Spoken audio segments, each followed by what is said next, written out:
Chapter 4 Adventure 60 Seconds to Live. I felt something hard jammed into my gut. It was a fist. Oof, I grunted, falling backward and landing in a pile of boxes. Frantically, I looked around. I was in a small plane. It was one of those 12-seaters, except that there were no seats. That was odd. The plane was humming and rumbling, bumping through turbulence. I looked for something to grab onto. Have you had enough, Dinkelman? The guy who had punched me was standing there. He was wearing a military uniform and punching one fist into an open palm.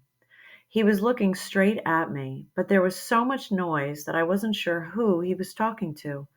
I looked around to see if anybody was behind me. Nobody was there. Did did we win the Super Bowl? I asked. The guy didn't answer. Instead, he pulled on a large red handle, which opened the door on the side of the plane. A whoosh of wind rushed in, and some papers swirled around. Outside, grayish clouds were shooting by. Jump, Dinkelman! Me? I don't think so. I've never parachuted before. It's something that I've always thought would be interesting to try. I should take some lessons, maybe someday. Yeah, you. Or would you like another shot to the gut? This guy was creepy looking, with a mustache that almost perfectly matched his unibrow. It was like an optical illusion on his face. Which line was longer? He took a step closer to me with every word he spoke. When he was a foot away, I realized he was wearing a disguise. I recognized that face. Lionel, I said, what are you doing here? What happened at the Super Bowl? Why did you punch me? My name's Murphy, Lionel said. This is all a big joke, right, Lionel? I said. What is it, April Fool's Day or something? Enough fooling around. I said jump, Dinkelman. Well, if you're not my best friend, Lionel, then how do you know my name? I asked. It's right there on your uniform. I looked down. He was right. I was wearing a camouflage outfit with my name embroidered on a patch on my chest. You go ahead, Lionel, I told him. I'll be right behind you. I'm just going to tidy up in here a bit. Now, Dinkelman, and stop calling me Lionel. Don't make me get rough with you. Make him? If I was going to make him do anything, it would be leave me alone. But I'm afraid of heights, I said. I don't even like Ferris wheels. You know that. Look, I just want to go home. Remember? We were going to try out for lacrosse. Don't worry about going home, Dinkelman, the guy who looked like a Lionel said. In 60 seconds, you'll be on the ground. After you, I insist, I said, gesturing for him to go first. You think I'm fooling around here? He thundered. And with that, he pulled a gun out of his waistband and pointed it at my head. Get out! Whoa. Okay, I get it, I said, sweating profusely. Where's my parachute? Will you at least show me how to work it? Parachute, he said, sticking his chin in my face and forcing me to stand up to him or take a step back toward the open door. I took a step back. Parachutes are for crybabies. Why are you trying to kill me, Lionel? I stuttered. We're best friends. What did I do? You know perfectly well what you did, Dinkelman, he said. There must be some misunderstanding, I explained. I never did anything to anybody. You must have mistaken me for somebody who looks like me, just like you look like Lionel. Please, can't we just talk about it? The time for talk is over, he said, cocking the gun. It's your choice. Die now or die later. Jumping out of a plane without a parachute meant certain death. Staying up there in the plane with this lunatic who looked like Lionel meant highly probable death. Given the choice, I'd pick highly probable death over certain death any day of the week. No, I said, trying to look brave. I'm not going to. Before I could say another word, he picked up his boot, rammed it into my stomach, and shoved me backward through the open door. Ah! I screamed. Help! This was totally not fair. I didn't do anything.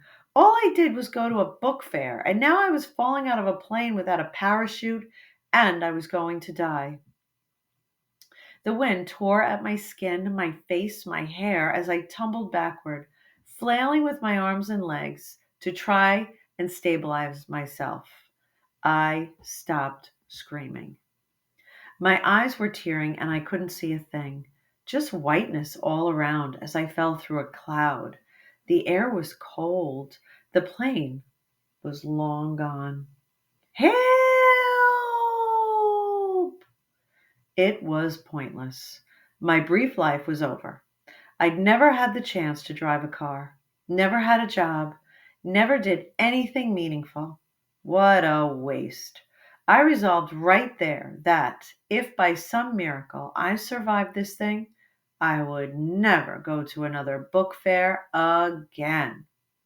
There was a break in the clouds, but I couldn't see the ground. I didn't want to see the ground. But then, suddenly, there was an opening, and some fields and forests came into view. Ah! I'm gonna die! That's when somebody grabbed me from behind. I turned my head around. It was Carrie, the beautiful blonde girl who had saved me from Professor Psycho and had been my wife at the Super Bowl. I got you, Trip, she said. What are you doing here? I yelled. What does it look like I'm doing? She asked. Saving your life. Grab hold of me. I wrapped my arms around Carrie. She had a parachute on her back. Why did that guy push me out of the plane? Let me give you some exposition, she explained. Expo what? Exposition, she replied. That's when a storyteller explains everything that led up to the present events. You see, it all started with your great-grandfather Harry, who owned a farm in Yugoslavia.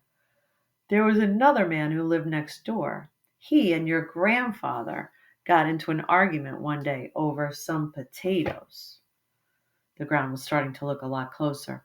Something told me that falling out of a plane was probably not the best time to be giving exposition. Could you finish the exposition later? I suggested. I think you should open up your parachute now. It's very important to explain the depth and psychological aspects of your being, she said. It gives meaning and depth to the story.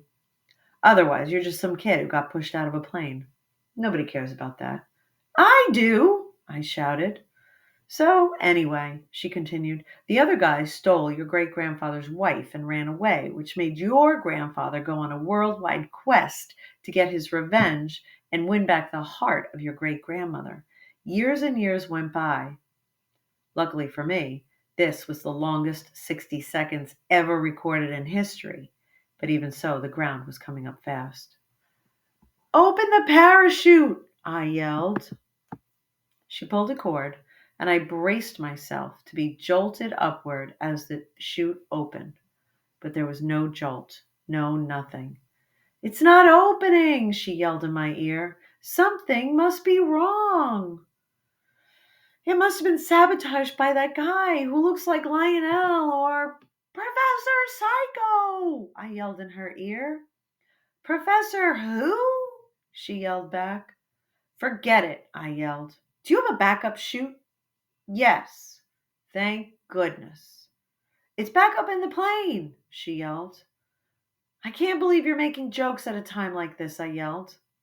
I'm not making a joke, she yelled back. The backup chute is back up in the plane. My breath caught in my throat. That's it. Unless we were able to come up with a completely improbable and far-fetched solution to the mess we were in, we were both going to die. Wait! Carrie yelled. I happen to suddenly remember there's a conveniently placed cotton candy factory almost directly below us. If I can maneuver us to the right about 100 yards, we'll crash through the glass roof and land on about 100 tons of cotton candy.